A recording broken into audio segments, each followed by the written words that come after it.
Hello, I'm Fox Fairy, and I do art while I break down politics and discourse.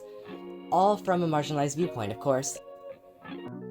Hey everybody, so this is going to be a part of a big cluster of videos where I pre-record them at the same time and then edit them over a certain time span, and they may be uploaded really close together or they may be uploaded months apart.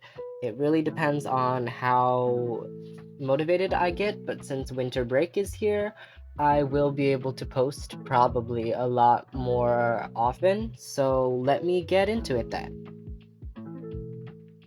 Today's video is about how inclusionism is not inclusive and how exclusionism is inclusive. Or how exclusionism is more inclusive of all kinds of people than inclusionism is. So, first off, inclusivity is based on being a space or a group that caters to the definite needs of other groups. For example, a pedestrian inclusive town has walkways, and no intersection in this town wouldn't have a crosswalk. A disability inclusive building has ramps and accessible bathrooms. This translates to communities as well, so let's talk about it. Inclusionists, through claiming inclusivity, have a habit of being purely surface level. Being accepting or diverse or being validating is not the same as being inclusive. Acceptance is only the first step. To be inclusive of LGBT individuals, a space or community must operate in a way that specifically caters to the needs of the groups represented. For trans people, this means protecting their right to transition and research towards ways that they can exist and understanding who they are, and using ideology that defends their existence and being able to disprove conservative sentiments that prevent them from accessing care. For bisexuals, this means that bisexuality is treated equally to other sexualities and not given stigma, while also not encroaching on its history. For gays and lesbians, it means acknowledging the differences in struggle between them, providing safe spaces, and destigmatizing their attractions, while also not using conservative conversion abuse ideologies. First and foremost, the trans community is most definitely not included under too cute and inclusionist ideology. Trans people are painted as people making a strong choice, and gender is painted as a social construct, which automatically makes it a choice, and reduces people to their genitals. This is inherently transphobic. Not only this, but it leads to transphobic laws being passed on the basis of these ideologies. For example, a bill that replaces gender with sex on identification cards, and it cannot be changed except for in very specific cases. It can lead to people not being able to transition or access care because if gender is a social construct, it has nothing to do with the body, and thus gender-affirming care is not gender-affirming. All of these things congregate and make a space that is not inclusive of trans people, and a world that is not inclusive of trans people. Many of these people want to abolish gender as a whole, which, for one, you can't do. It's impossible. It doesn't do anything, because then you'll just reduce people to the sex that they present as, or to their sex in general, which causes more harm than good for the trans community, and thus is not inclusive. One may make the argument that the inclusionist community is inclusive of non-dysphoric trans people, xenogenders, and non-binary people. This is not the case. As for dysphorics, being trans is very much a choice for them. They are not trans. There's nothing inherently trans about them, and therefore they can just stop at any time. All spaces are inclusive of them. However, the exclusionist community is fully accepting of these people as gender nonconforming individuals. They are full well allowed to dress however they want or use whatever pronouns they want, because social aspects don't reflect your actual gender. It's just how you present yourself in society so that people read you as a particular gender, which can help you believe that your body passes better and alleviate physical dysphoria. So exclusionists are inclusive of these people, just not validating of their choice to label themselves as trans when they are not trans. Xenogenders follow the same trend. Xenogenders are labels that are not inherent to one's person. Therefore, all spaces are inherently inclusive to them because nothing makes someone xenogender. They can literally choose any label and it does not affect their lives at all. What they choose to label themselves as literally means nothing. They could say anything. They could say that they are balloon gender or elephant gender or grass gender, and it all means the same thing because it doesn't mean anything. I've seen people who change their xenogender label every day or apply a new one just because it's funny or to piss someone off. That is a choice. That is something that you choose. There's nothing inherent to that existence. You're not labeling an experience, you're just putting a new sign on yourself.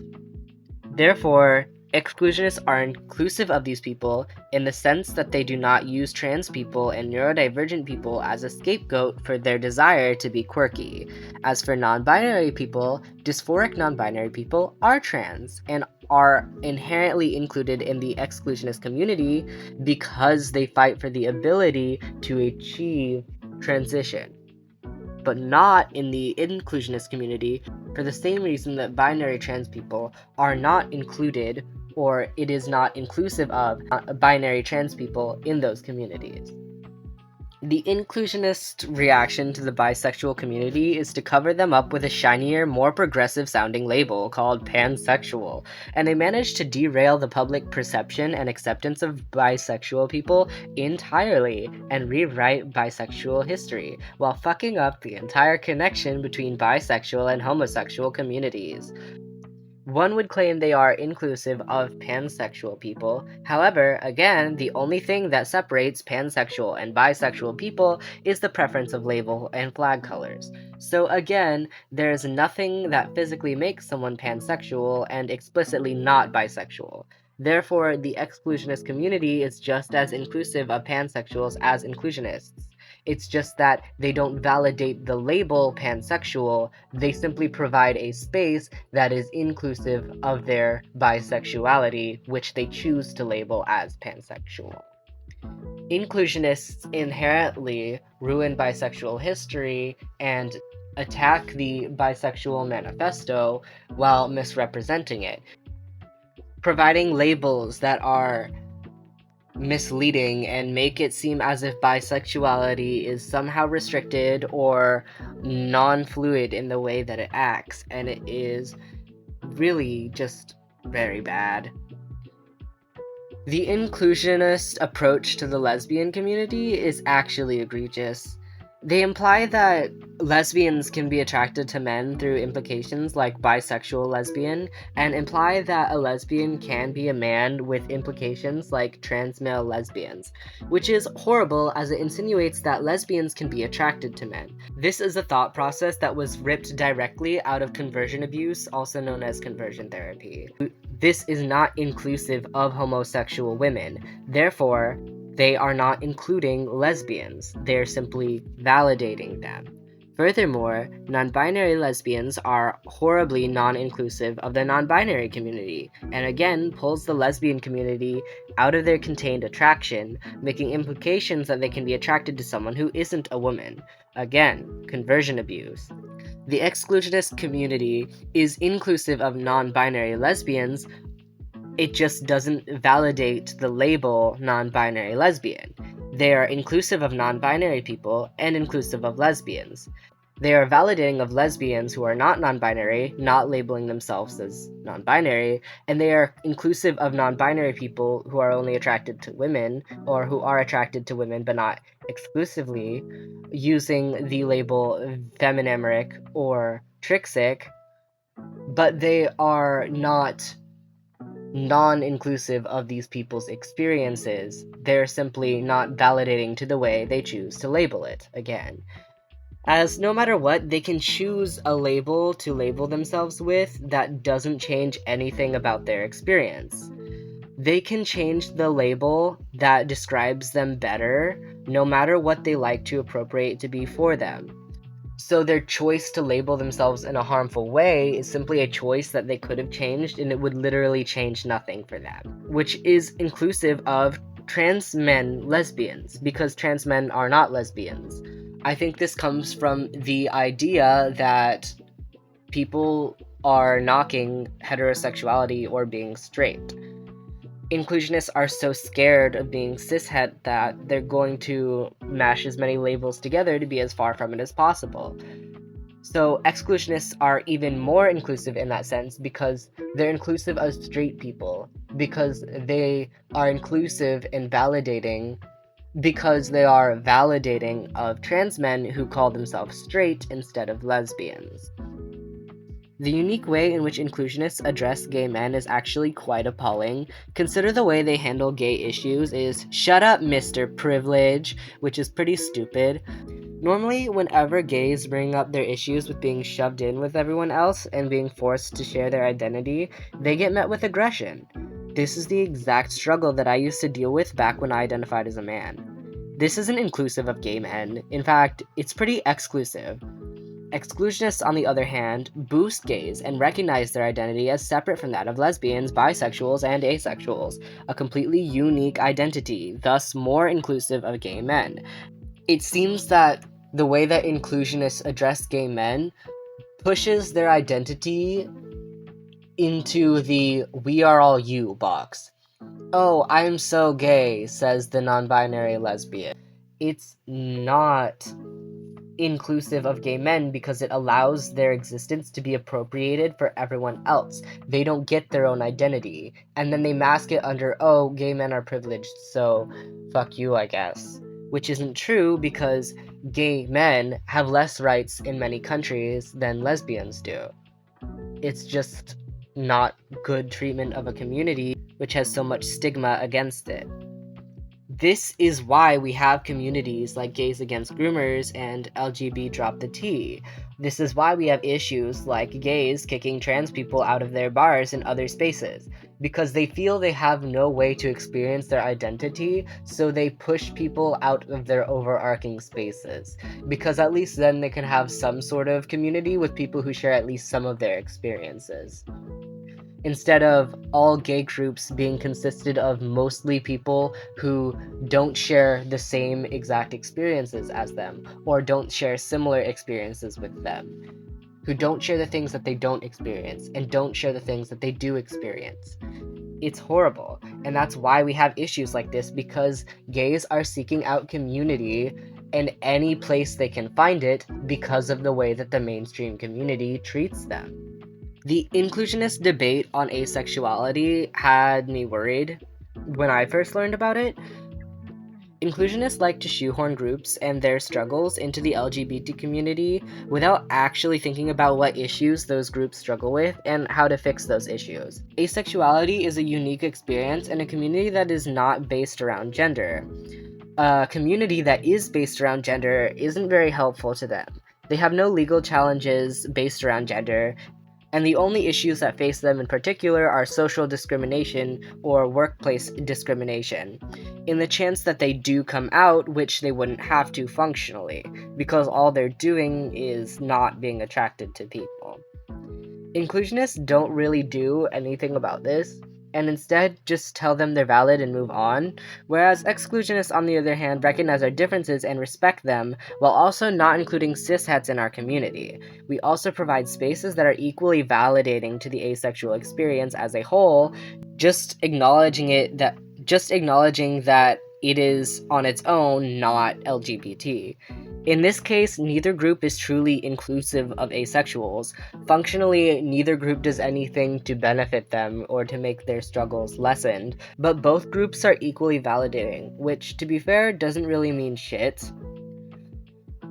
Inclusionist stances are purely based on validation and the comfort of people, which isn't really inclusive because validating one thing can always mean invalidating another thing, but validating some things can be uninclusive of other things. Now, I'm using the term uninclusive instead of inclusive, uninclusive instead of exclusive, which I'll cover at the end of the video, but Validation doesn't mean shit. If I am being faced with discrimination, stigma, attacks, or feel unincluded in my group functionally by the way that it works, saying your feelings are valid because of your sexuality is not going to fix any of that. That's just a blanket that you put over it. That's slapping a band-aid on a fucking leaky pipe.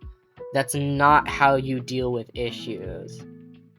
The inclusionist approach to intersex people is pretty gross. Many intersex people have been very open about the fact that their existence has nothing to do with gender or identity. It is a condition and an individual struggle that can be treated with healthcare to keep their bodies stable. Inclusionists don't get that memo, and continue to include them in every discussion on non-binary people, for example, making a connection between both of these communities and causing straw men on both sides to be spread. Exclusionists, on the other hand, acknowledge the medical conditions that they're going through and recognize intersex people with their identified sex, rather than their intersexism playing a role in how they are regarded.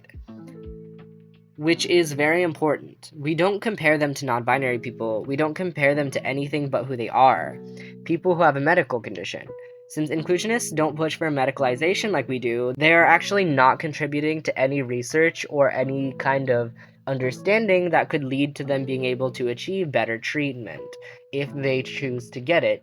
Whereas exclusionists, who are very progressive in the sense of we should strive for more gender affirming care opportunities because gender dysphoria is a medical issue, we also are making the world more accessible and thus more inclusive to intersex people because many of those same treatments are used to help them. Now, why have I been using the term non-inclusive instead of exclusive? Well, that's because it's different. Being inclusive is catering to the specific functional, definite needs of a group or groups, as many as who are affiliated with you, or even externally. Like, you can be inclusive of people who are not included in your group by being, well, accessible to them, catering to their needs. Whereas being exclusive just means that you pertain to only particular groups, so something can be both exclusive and inclusive at the same time. So it's really just as simple as that. Exclusionism is about excluding groups, but it is inclusive to all groups. Just because we're not counting you as part of our group doesn't mean we're not catering to your specific needs as an individual. Alright, that's really all I had to say for today. Remember that in the comment section, there's a link tree. It has a link to my Discord, my subreddit r/non-rad-transmed for non-radical transmedicalists only. There is a Discord server, my Tumblr, and my Instagram if you want to look at cringy memes. Anyway, you guys have a nice day. I love you. Bye!